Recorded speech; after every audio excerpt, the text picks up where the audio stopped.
Welcome back to my YouTube channel. My name is Ebony Janice. I go by Ebony Janice, which means that you should call me Ebony Janice. Black love requires tools. Here's the tool for today. Assume the good reason. Okay. I think that today's tool is one that is basically just a decision that will save you 1,000 fights, and that is just to assume the good. Assume the good reason. Here's what we do instead. Something happens. He don't text back. She shows up short with you. Somebody forgets the thing, and our mind fills in the blank instantly, and we almost always fill it with the worst possible version.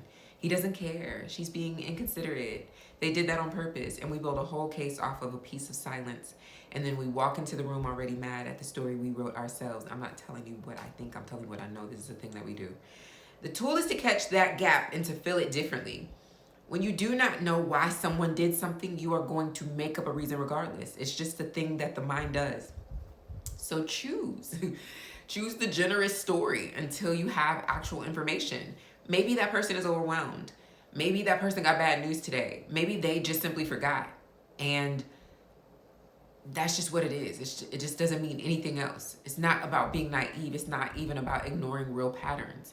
If somebody keeps showing you who they are, of course believe them. But for the one-off, for the gap, for the moment you do not have the facts yet, assume the good reason. Because you are going to invent a reason either way. And the worst case version cost you peace you did not have to spend. I often tell the story about the time that a former roommate of mine, who was really, really good friends with, saw something. She said something to me, and she saw me tweet something about it. This is years ago, like when Twitter was just, kind of first a thing. And she saw me tweet something about it, and she couldn't understand the tweet. And so she texted me and was like, I think my feelings are hurt. I can't tell if you're trying to be funny. And it hurt me that she was hurting. In between the gap of knowing what was happening and knowing what I really intended, she was hurting. And I said, oh my God. And I was up the street at the time. I was like, I am headed home. We could talk about this when I get to the house. And as soon as I got to the house, I started crying and I said, I want you to always assume that I'm never trying to play you. Even if I have done something that has hurt you, I want you to make the assumption that I'm never, ever, ever trying to play you.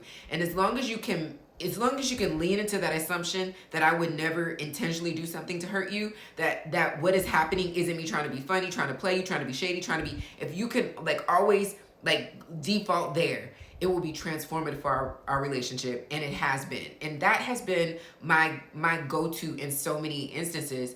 Just make the assumption of the good reason. Just choose that. Just choose that whatever is happening on my end, that I forgot, not that I was trying to hurt you. Now, that doesn't mean that I don't need to potentially shift some behavior or understand something or do something different.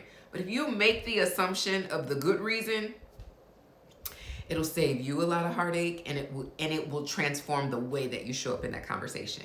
And the way that I show up in conversations when I assume the good reason is, can you help me understand this? Versus, this is what that made me feel like. Can you help me understand what was happening here?